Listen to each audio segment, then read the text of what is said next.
Bismillahirrahmanirrahim. Assalamualaikum warahmatullahi wabarakatuh.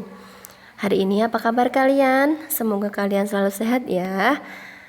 Kita akan melanjutkan tema 1, subtema 4, yaitu pertumbuhan dan perkembangan tumbuhan pada pembelajaran yang pertama. Adapun tujuan pembelajaran yang pertama adalah sebagai berikut. Kamu sudah mengetahui cara perkembangbiakan dan daur hidup pada hewan pada pembelajaran yang sebelumnya. Nah, sekarang kita akan mempelajari bagaimana pertumbuhan dan perkembangbiakan yang terjadi pada tumbuhan. Perhatikan teks berikut. Pertumbuhan tanaman. Tanaman sama dengan makhluk hidup lainnya yang mengalami pertumbuhan. Tanaman pun memiliki daur hidup dan cara yang berbeda dalam perkembangbiakan. Ada tanaman yang mengalami perkembangbiakan secara alami, ada pula tanaman yang mengalami perkembangbiakan secara buatan. Mari kita pelajari satu persatu. Perkembangbiakan alami pada tumbuhan. Perkembangbiakan alami dilakukan dengan beberapa cara, yaitu biji, tunas daun, geragi, akar tinggal, umbi, dan spora.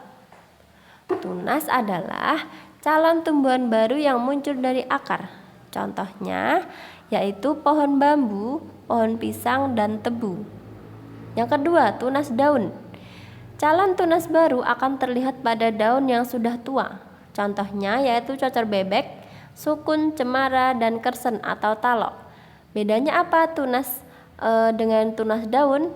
Yaitu tumbuhan baru akan muncul dari akar. Kemudian jika tunas daun, calon tumbuhan baru akan muncul pada daun yang sudah tua. Yang selanjutnya ada geragih atau stolon. Geragih adalah batang yang tumbuh menjalar di atas atau di bawah permukaan tanah. Contohnya, geragih di atas permukaan tanah adalah tumbuhan arbei, begagan, dan semanggi. Contoh geragih di bawah permukaan tanah adalah rumput teki.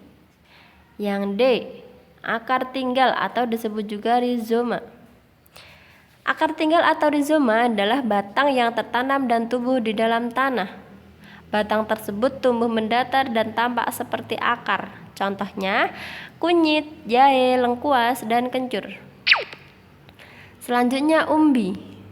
Tumbuhan dapat berkembang biak dengan umbi lapis, umbi batang, dan umbi akar. Umbi lapis contohnya yaitu bawang merah dan bawang putih, di mana kulit bawang merah itu akan berlapis-lapis sehingga disebut sebagai umbi lapis. Selanjutnya adalah umbi batang. Contohnya ada kentang dan ubi jalar. Dan yang selanjutnya ada umbi akar. Ada contohnya yaitu singkong dan wortel. Nah, selanjutnya yaitu spora. Spora berbentuk sangat kecil seperti biji. Spora disimpan dalam kotak spora yang disebut sporangium. Adapun contoh perkembangbiakan spora yaitu tumbuhan paku dan jamur. Seperti gambar ini merupakan contoh tumbuhan paku, di mana di daun tumbuhan paku ada titik-titik ini yang orange. Ini disebut sebagai sporangium atau kotak spora. Di dalamnya tersimpan spora yang sangat kecil-kecil. Nah, selanjutnya perkembangbiakan buatan pada tumbuhan. Perkembangbiakan buatan adalah proses perkembangbiakan tumbuhan dengan bantuan manusia. Contohnya yang pertama yaitu cangkok. Yang kedua stek. Yang ketiga menempel atau okulasi. Yang keempat merunduk. Yang kelima yaitu sambung pucuk atau mengenten. Anak-anak silakan perhatikan beberapa cara perkembangbiakan buatan pada tumbuhan ini. Nah, sekarang ayo berlatih. Selain cara berkembangbiak yang berbeda-beda, tumbuhan juga memiliki bentuk dan warna daun yang berbeda-beda. Marilah kita mengenal berbagai tumbuhan dengan cara perkembangbiaknya. Caranya bagaimana? Ya, kita buat sebuah buku di mana di dalamnya berisi macam-macam daun yang ada di sekitar kita. Langkah-langkahnya yaitu yang pertama, diskusikan bersama orang tuamu apa saja bahan dan alat yang diperlukan. Kemudian jumlah daun yang akan dikumpulkan. Upayakan daun yang diambil adalah daun yang sudah kering ya. Hal ini dilakukan agar tidak merusak tanaman. Nah, selanjutnya setelah mengumpulkan bahan, siapkan media untuk menempel dan bahan lainnya yang diperlukan. Sebaiknya daun kering dilapisi dengan isolasi supaya lebih tahan lama.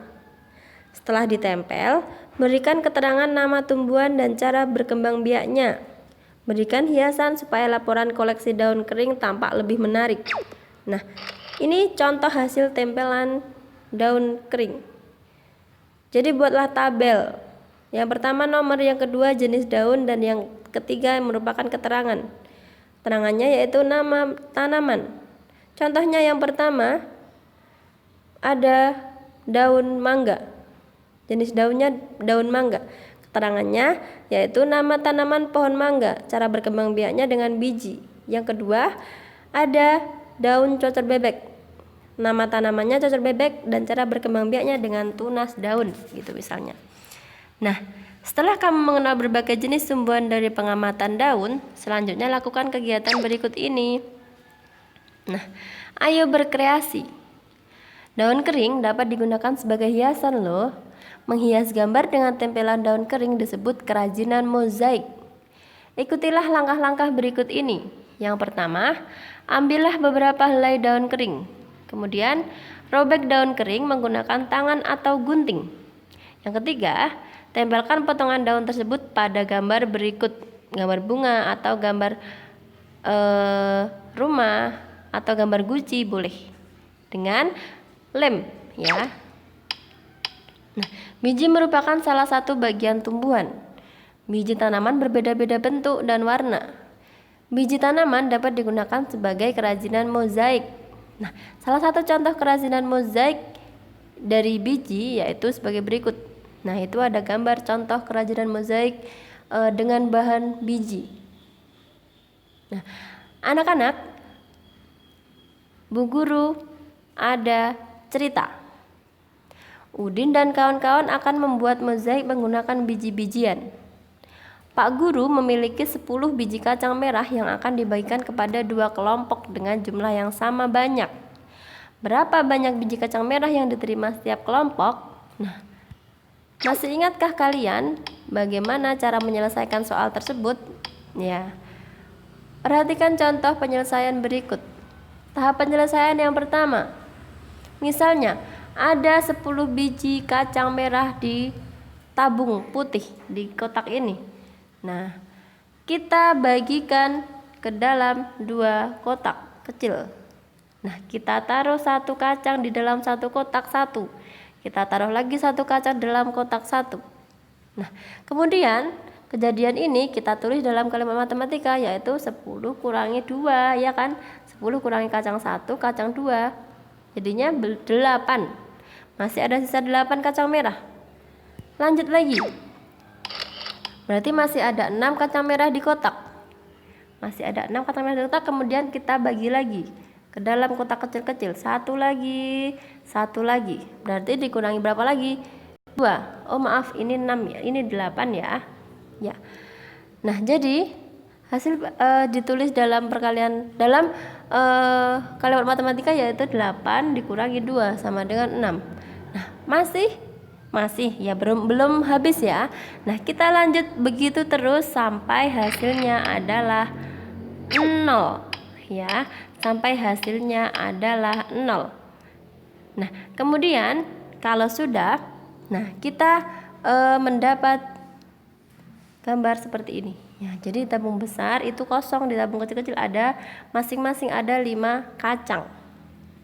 Nah, kejadian seperti gambar di atas dituliskan dalam bentuk matematika yaitu 10 kurangi 2 kurangi 2 kurangi 2 kurangi 2 kurangi 2 sama dengan 0. Nah, mengurangi 2-nya berapa kali berarti? 5 kali. 1 2 3 4 5. Nah, pengulangan berulang sampai tidak ada yang tersisa ini disebut juga dengan istilah pembagian. Maka proses di atas dapat ditulis dalam bentuk pembagian seperti berikut ini, yaitu 10 dibagi 2 sama dengan 5. Nah, ada pula cara yang lain anak-anak. Untuk bilangan yang lebih besar, pembagian dilakukan dengan cara bersusun. Contohnya 52 dibagi 2. Nah, kita tulis bersusun dulu seperti ini ya. Nah, 52 dibagi 2. Ya, seperti itu. Kalau sudah, kita menghitung. Menghitungnya mulai dari puluhan. Kalau pada perkalian kita menghitungnya dari satuan. Kalau pada pembagian kita menghitungnya dari puluhan. Puluhannya ini dibagi dengan pembaginya. Pembaginya yang mana ya? Yang di sini, yang terletaknya di sini, ini namanya pembagi. 5 dibagi 2 hasilnya 2. 2 ditaruh di mana? Di atas ya. 2. Kemudian 2 dikali 2 dikali 2 ditulis di sini sama dengan 4. Nah, setelah itu kita lanjut kurangi. Nah, kita sudah mendapat ini. Kurangi 2 diturunkan 5 kurang 4 1. Jadinya 12. 12 ini kita bagi lagi dengan pembagi. Kita bagi lagi dengan pembaginya ini. Nah, bagaimana? Kita lihat puluhannya sama seperti yang di atas tadi. Kita lihat puluhannya yaitu 1. 1 dibagi 2 bisa tidak? Tidak bisa. Maka kita harus mengambil angka yang depannya, yang belakangnya, maaf. Yaitu jadi angka 12. Kita bagi 2. Hasilnya berapa? 6 ya. Kita taruh di atas. Kita balikan lagi, 6 dikali 2 jadi 12, kita tulis di sini ya. Itu kemudian kita kurangi. 12 kurangi 12 habis. Nah, kalau sudah habis berarti kita sudah menemukan hasilnya yaitu 26. Jadi, hasil 52 dibagi 2 yaitu 26. Nah, untuk lebih jelasnya Bu Guru nanti akan memberikan lihatlah YouTube video pembelajaran pembagian ya. Nah, setelah itu cobalah menyelesaikan soal-soal berikut ini di buku tugasmu ya. Kerjakan soalnya. Oke, di buku tugas ada 2 soal ya. Nanti Bu Guru kirim melalui WhatsApp ya. Ya, berdasarkan pembelajaran tadi kita menyimpulkan bahwa perkembangbiakan tumbuhan terjadi secara alami dan buatan. Perkembangbiakan alami yaitu biji, tunas, tunas daun, rizoma, spora, umbi, dan geragih. Perkembangbiakan buatan pada tumbuhan yaitu cangkok, stek, menempel atau okulasi, merunduk, dan sambung pucuk atau mengenten. Menghias gambar dengan tempelan kepingan-kepingan benda, misalnya daun kering dan biji, disebut sebagai kerajinan mozaik. Selain menggunakan daun kering, membuat mozaik dapat juga menggunakan biji-bijian yang dirangkai semenarik mungkin menjadi bentuk yang indah. Pembagian merupakan pengurangan secara berulang, dapat juga dikerjakan dengan cara bersusun. Nah, anak-anak di rumah silahkan meminta orang tuanya untuk dikenalkan berbagai tumbuhan yang ada di sekitar rumah dan bagaimana cara perkembangbiakannya. Untuk pembelajaran 1, Bu Guru kira sudah cukup. Semoga anak-anak paham. Semangat belajar, tetap semangat, tetap jaga kesehatan. Bu Guru akhiri, billahi taufiq wal hidayah. Wassalamualaikum warahmatullahi wabarakatuh.